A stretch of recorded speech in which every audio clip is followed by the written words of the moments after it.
Baik, Assalamualaikum warahmatullahi wabarakatuh. Waalaikumsalam warahmatullahi Waalaikumsalam wabarakatuh. warahmatullahi wabarakatuh. Waalaikumsalam warahmatullahi wabarakatuh. Apa kabar Waalaikumsalam warahmatullahi wabarakatuh. semuanya?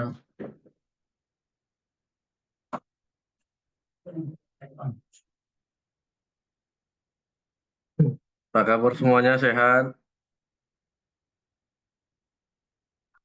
Alhamdulillah Pak. sehat. Alhamdulillah selalu sehat, Pak. Baik, jadi mohon maaf minggu lalu ya kan, kemudian waktu tanggal 26 April ya, kita tidak bisa mengadakan lucu ya, mengingat masih ada suasana Lebaran tanggal 20. Tanggal 4 juga semalam saya belum bisa hadir, dan ternyata tadi saya kampus, nah coba masuk dengan kelas yang lain, nah ternyata belum bisa tatap muka, yang daring belum selesai. Kayaknya tadi saya informasikan langsung kalau perkuliahan kita pada hari ini dilakukan secara daring. Nah, ketepatan juga minggu depan itu tanggal 18 kita kembali lagi nantinya nggak masuk. Nah, apakah di hari Senin ada jam kosong atau tidak? Jadi biar coba kita masuk nanti di hari Senin. Saya coba untuk absensi di hari Senin gitu.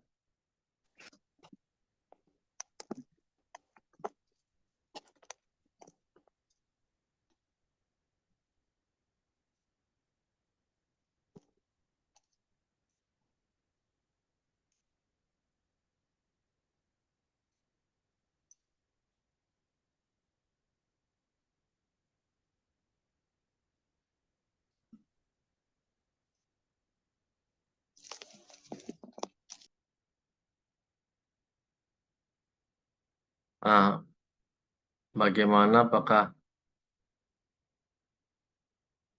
ada di hari Senin waktu yang kosong atau tidak?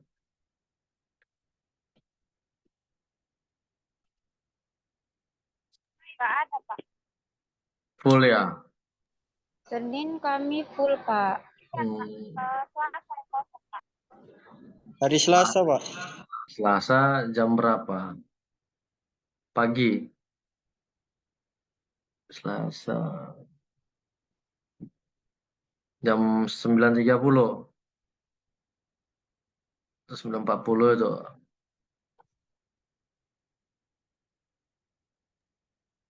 Bisa sih, Pak. Jam berapa aja, Pak? Soalnya Selasa kosong, Pak.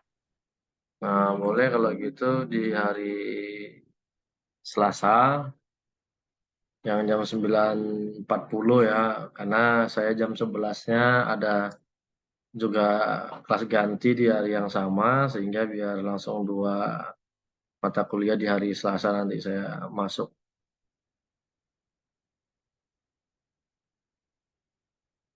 Nah, tinggal kita cobalah di tanggal yang pertemuan 5-6 ini, ya kalau emang nggak bisa di absen nggak ada masalah, ya kan. Berarti sepakat ya nantinya di hari Selasa jam 9.40 ya, kita masuk untuk mata kuliah hukum internasional. Kalau di portal nanti kita lihatlah jadwalnya apa kelas yang mana yang kosong. Kalau di portal kelas kita di A304, ya kan, di A304. Nah, namun nanti kita lihat aja pada hari hanya apakah kelas tersebut berisi atau kosong. Ya kan, kalau kosong kita bisa masuk, kalau nantinya berisi, nah kita cari ruangan yang kosong. Yang pasti dia di gedung A kalau dilihat. Karena dari sini memang pengajuan kelas gantinya udah ada berbeda gitu dia. Pengajuan jam ganti hanya pertemuan ketujuh ini. Malahan nih, ini telat, lupa absen. Nggak bisa dia, udah 2 kali berarti.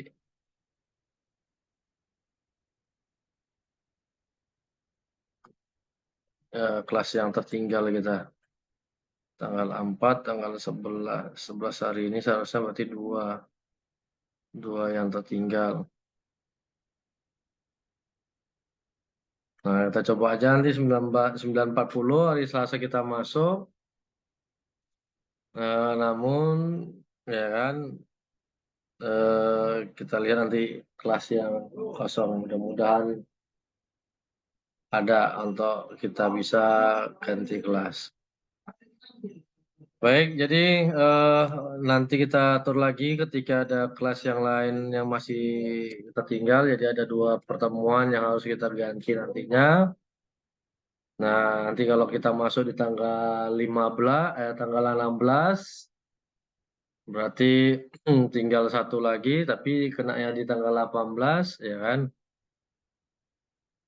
Jadi kita sesuaikanlah yang terbaik bagaimana nantinya untuk eh, jam gantinya.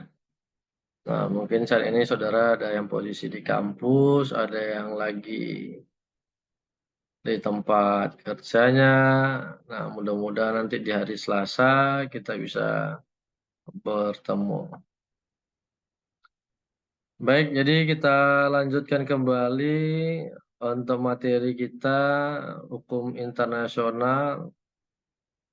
Jadi memang saya agak repot untuk hari Kamis karena ada kegiatan di tempat kerja pada minggu lalu, ya kan, sehingga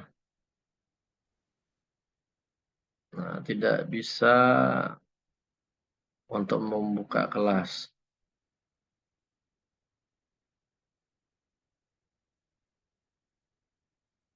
Nah, pada pertemuan yang lalu kita terakhir di pertemuan ketiga membahas bagaimana sejarah hukum internasional yang dibagi ke dalam 3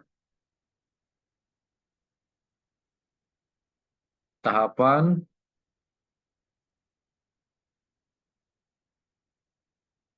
Ada hukum internasional klasik, hukum pada masa abad pertengahan, dan pada masa abad modern.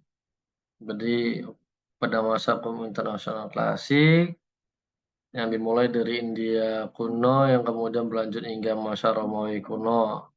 Kemudian abad pertengahan perkembangannya dimulai dari abad ke-15 sampai dengan abad ke-16. Nah, kemudian pada masa modern, nah dimulai dari abad ke-17 sampai dengan sekarang. Nah, hukum internasional modern artinya mengikuti bagaimana perkembangan perilaku masyarakat pada saat ini untuk disesuaikan dengan peraturan hukum. Nah,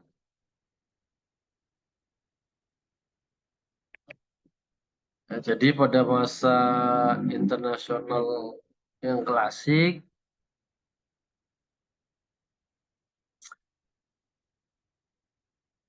pengaturan hukumnya masih pada masa itu berada di tangan raja kan gitu. Jadi antara satu daerah dengan daerah yang lainnya melakukan hubungan tergantung bagaimana raja menerapkan hukum lokalnya kan gitu.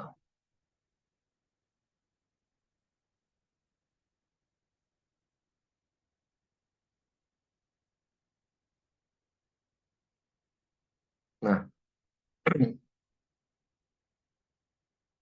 dikarenakan saat itu belum adanya pemisahan antara agama, sosial kemasyarakatan, dan negara. Tetapi kita bisa lihat adanya hubungan antar raja atau kerajaan dari bisa sebuah tulisan atau gambar ataupun kebiasaan-kebiasaan yang dilakukan masyarakat tersebut. Bagaimana caranya berinteraksi dengan masyarakat lainnya. Nah, dalam arti hubungan internasional ya.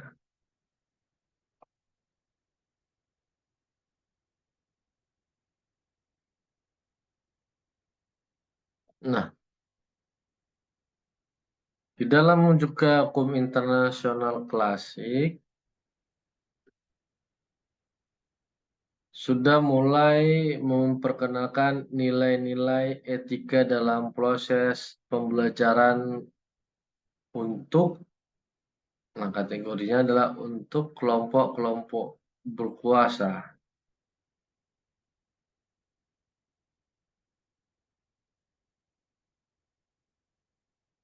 Nah, jadi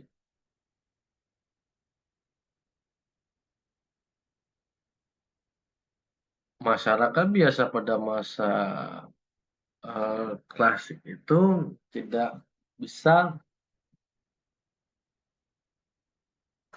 memahami apa tata cara berhubungan antar satu dengan yang lainnya.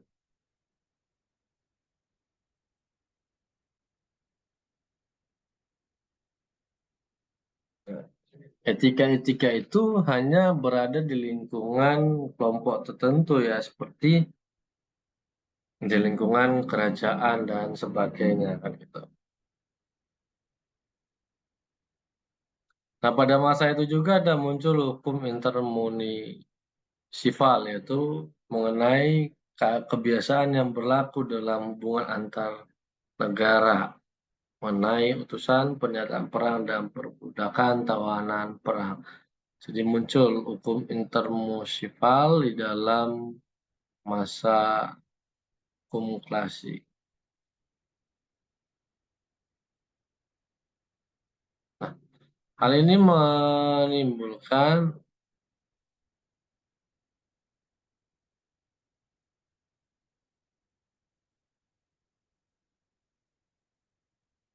sudah adanya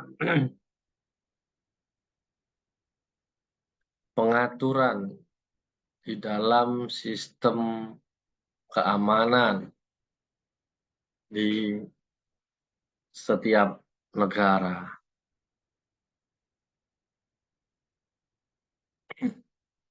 Nah, sedangkan masa hukum babak pertengahan, ya kan, setelah muncul bagaimana sistem pertahanan itu,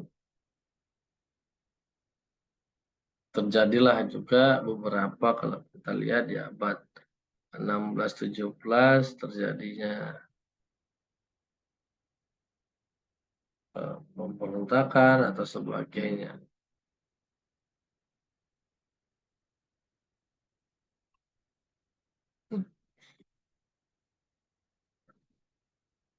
Di dalam abad pertengahan tidak mengalami perkembangan yang sangat berarti, ya kan?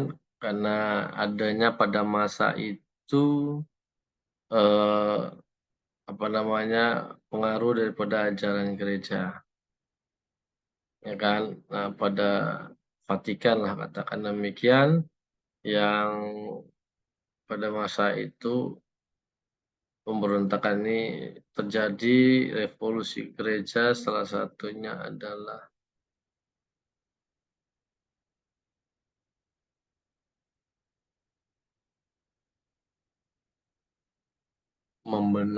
adanya kebijakan daripada pengurus gereja mengenai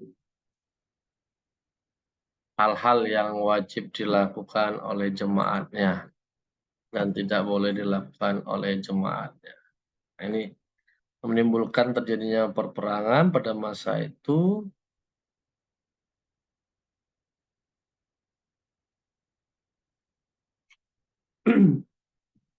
Nah, akhirnya muncullah isu-isu politik, pertahanan, dan militer.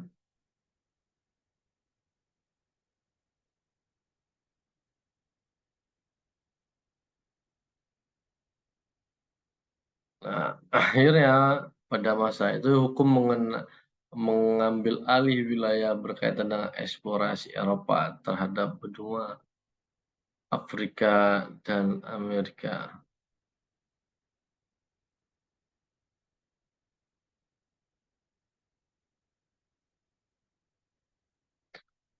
Nah, ada buku dari Francisco de Vitoria dengan judul bukunya Relectio de Indies. Di dalam buku itu dia mengatakan bahwa negara tidak dapat bertindak sekehendak hatinya. Kenapa? Karena hukum bangsa-bangsa diberlakukan bukan saja sebagai warga Eropa, tetapi juga sebagai umat manusia. Nah, demikianlah untuk di abad pertengahan sekilasnya. Di situ muncul daripada hukum agama, kemudian ada perjanjian. Sedangkan pada masa modern sudah ada perubahan peta politik pada awal abad 20. Kan, ya, mana muncullah beberapa negara-negara besar yang mengatur hukum internasional. Nah, pada masa hukum abad modern ini, hukum internasional diatur oleh Perserikatan Bangsa-Bangsa.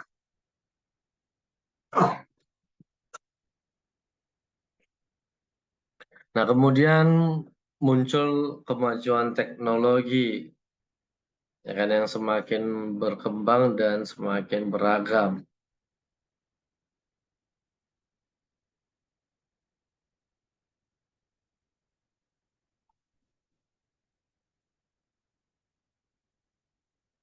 Nah, itulah yang sampai sekarang kita terapkan di dalam hukum internasional.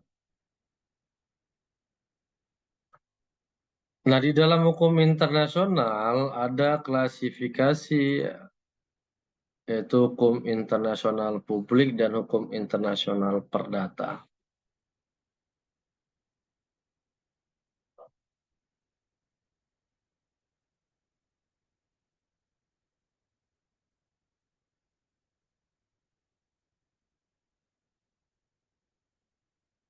Nah, hukum internasional publik adalah hukum yang mengatur hubungan atau persoalan yang melintasi batas-batas negara yang bukan bersifat perdata. Hukum internasional publik juga dikenal dengan hukum internasional mengatur hubungan antar negara dan subjek hukum lainnya.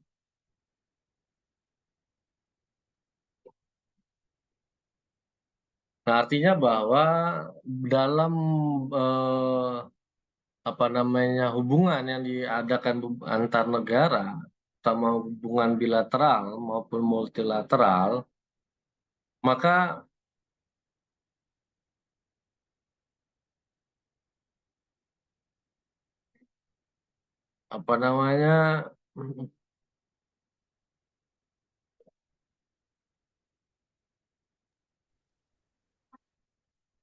setiap negara pasti memiliki aturannya sendiri-sendiri. Nah, di dalam melakukan hubungan tersebutlah para pihak ataupun pemerintah di setiap negara tersebut misalnya melakukan hubungan bilateral. Nah, maka nanti akan disepakati apa hukum yang dipakai di dalam perjanjian ini. Ya, atau apakah bisa memakai hukum di negaranya masing-masing.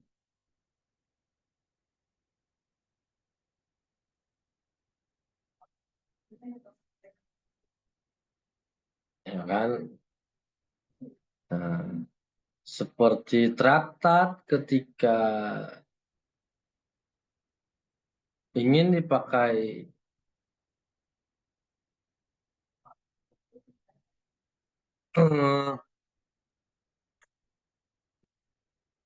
hukum masing-masing, maka pada saat terjadinya perjanjian tersebut, nantinya ya seperti kita di Indonesia, hukum internasional tersebut akan dikonversikan menjadi hukum nasional dengan sidang paripurna terlebih dahulu.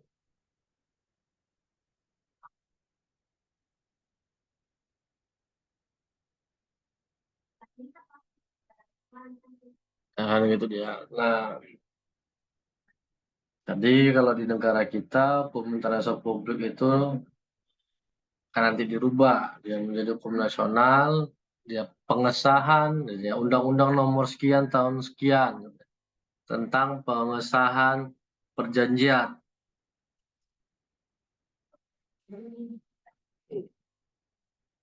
Perjanjian internasional antara bla bla bla bla kan gitu. Inilah dia termasuk pada hukum yang dikategorikan sebagai hukum internasional publik. Jadi bagaimana hubungan antar pemerintah daerah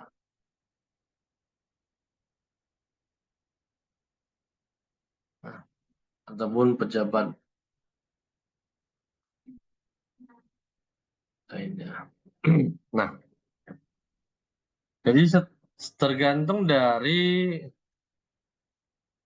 hubungan yang dilakukan. Apakah hubungan hukum publik itu bisa diterapkan sebagai hukum nasional atau tidak, atau hanya sifatnya sebagai nantinya hukum internasional privat, tidak sebagai hukum publik. Nah, kalau publik kan sesama yang saudara sudah pahami, mungkin di pengantar ilmu hukum atau ilmu hukum ya, atau di hukum ilmu hukum, privat itu adalah hubungan antara individu dengan individu, individu dengan badan hukum. Nah, ternyata di dalam hukum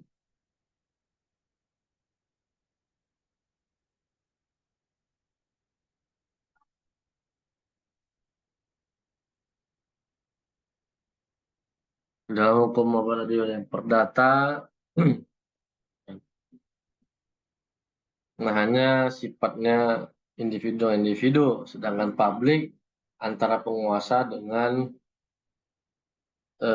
masyarakatnya. Jadi kepentingan pembentukan hukum publik itu juga harus bisa melihat dari segi eh, kepas ke ya kepastian hukumnya bagi masyarakat Indonesia. Nah, selain itu hukum publik, hukum privatnya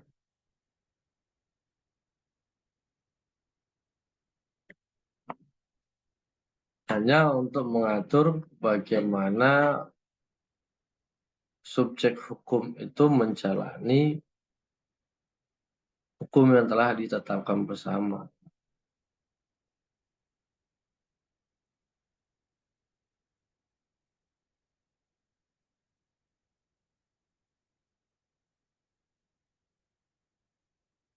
Nah, hukum perdata internasional adalah keseluruhan kaidah-kaidah dan asas hukum yang mengatur hubungan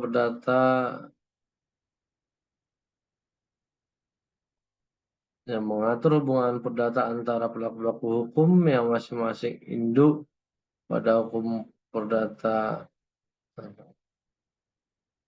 nasional yang berlainan.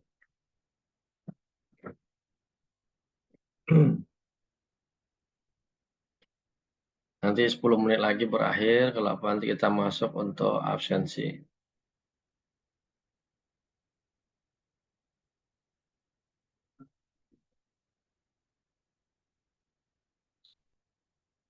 Yang melintasi batas negara. hukum yang mengatur perdata, hubungan perdata antara pelaku-pelaku hukum yang masing-masing tunduk pada hukum nasional yang berlainan. Nah, seperti contohnya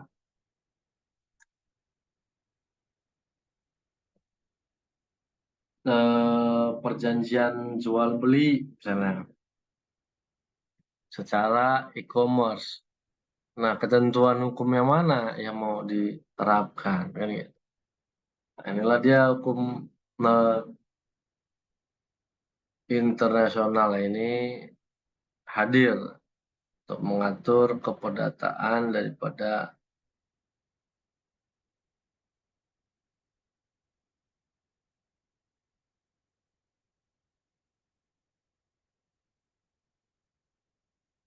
yang berpatok kepada hukum nasional ya. Jadi seperti jual beli tadi yang saya katakan, kita tidak mengenal penjualnya misalnya, kemudian dengan barang yang diperoleh itu dari luar negeri belinya. Nah, bagaimana proses pengiriman ini? Apakah mengikuti negara yang bersangkutan atau tidak, kan gitu, ataupun negara tujuannya. Nah, inilah yang menjadi hubungan hukum di dalam hukum internasional. Jadi jangan sampai ya kan ada yang dirugikan di dalam perikatan tersebut.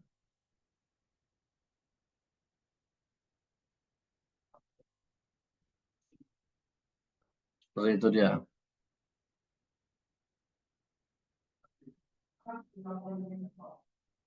Nah, bagaimana persamaan dan perbedaannya kalau persamaannya mengatur hubungan-hubungan atau persoalan yang melintasi batas-batas negara. Nah, perbedaannya adalah di sifat hukum atau persoalan materi yang diatur atau objeknya. Nah, kalau dia perdata, kalau dia internasional publik, objeknya adalah negara.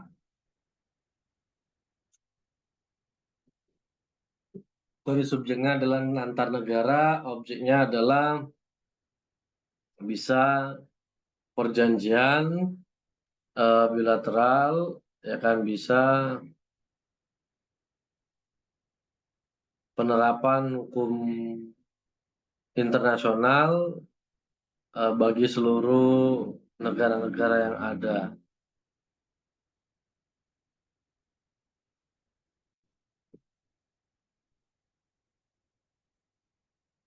Sedangkan dia hukum internasional perdata tidak ada kaitannya ataupun andil daripada negara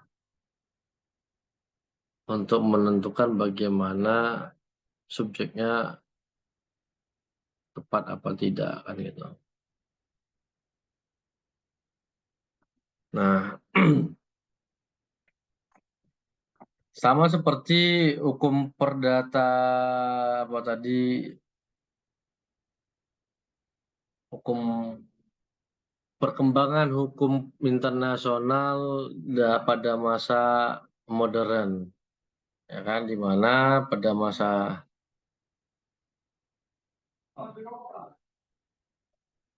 modern itu tadi terjadi perkembangan teknologi. Nah, kalau dia perdata hukum internasional publik, maka dia akan mengacu kepada peraturan yang dibuat oleh PBB selaku lembaga atau organisasi yang mengawasi kepentingan-kepentingan daripada masyarakat di luar negaranya. Nah, makanya semakin terjadi pembaruan dan di dalam hukum publiknya. Nah, terjadi perubahan peta politik negara semakin besar dan juga ditambah daerah jajahan. Nah, sedangkan secara perdatanya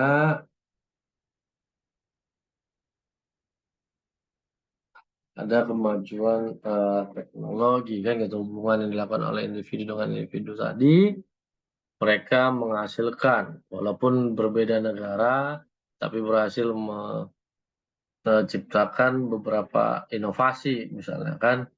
Nah, hal ini bisa meningkatkan teknologi semakin maju.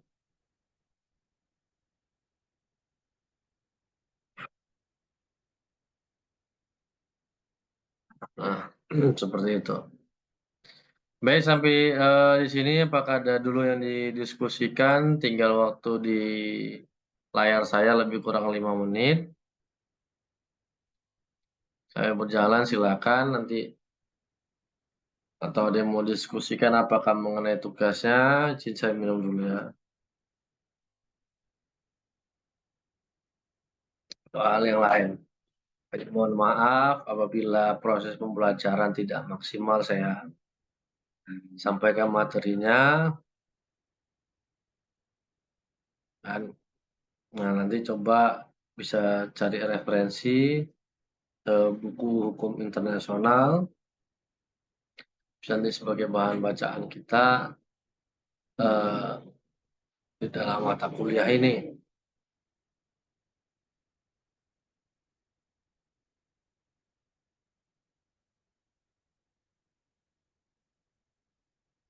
Nah, hukum perdata internasional dia ada hukum perorangan, hukum waris, hukum keluarga, hukum benda. Nah, seperti BW itu kan merupakan hukum internasional perdata, perdata internasional. Nah, kemudian diratifikasi, dikodifikasi oleh bangsa kita menjadi hukum nasional.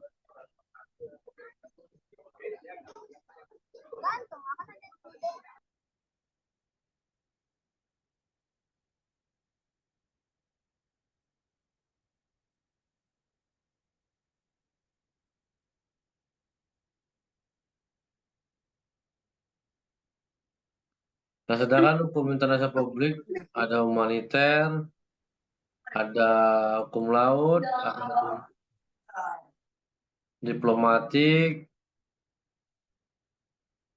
ada hukum HAM, ada hukum perjanjian internasional.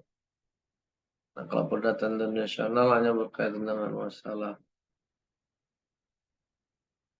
keluarga.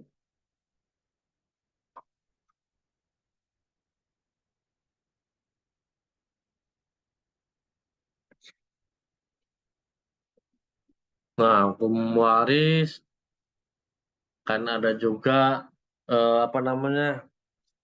Saya lupa tunggu ya.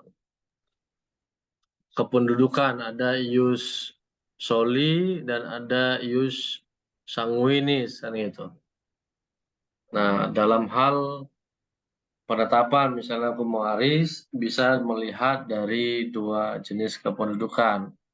Ada yang berdasarkan tempat kelahiran dan ada yang berdasarkan keturunan.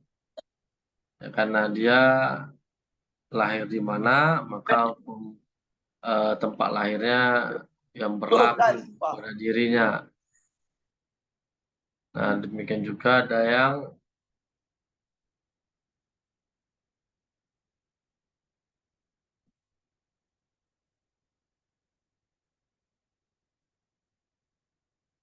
ada dia berdasarkan keturunan, artinya dia lahir ataupun bukan berdasarkan tempat lahirnya, tetapi berdasarkan orang tuanya warga negara mana. Maka hukum tersebutlah bisa diberlakukan kepadanya juga sebagai hukum internasionalnya.